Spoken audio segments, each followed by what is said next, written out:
had a great story. I've been talking to sources who back up what Joe was just saying about how the Republicans are freaking out because Trump can't stay focused. We had that unhinged news conference last week. We had these fundraisers where he's giving private remarks talking about crowd size, doubling down on his attacks about the vice president's identity, and then culminating in that Truth Social post, which I have Truth Social, I'm sorry to say, and I triple checked it to make sure it was a real post on his site, and it was real. And George, we now know that at this point, Donald Trump is so rattled about crowd sizes, he's taking up conspiracy theories from those fever swamps of the right, elevating it, maybe even believing it. It just reeks of desperation.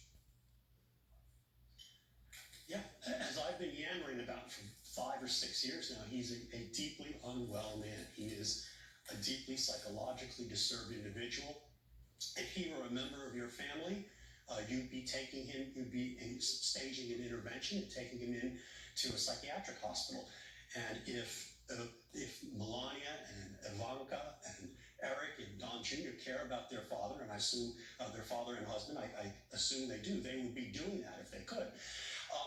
He is, as I've been saying, a narcissistic sociopath, a pathological narcissist, and a sociopath as defined by the American Psychiatric Association.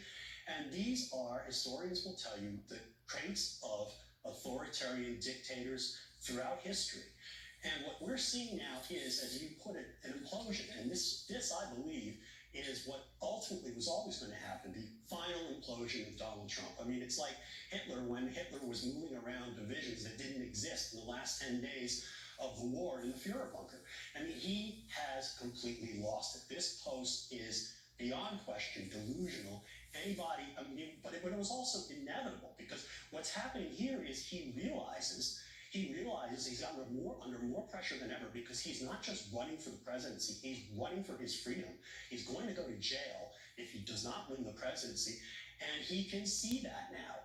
And that's why he's doubling down on the unreality. It's partly for self-soothing, partly it's just because he can't help it. He's a pathological liar, being a sociopath.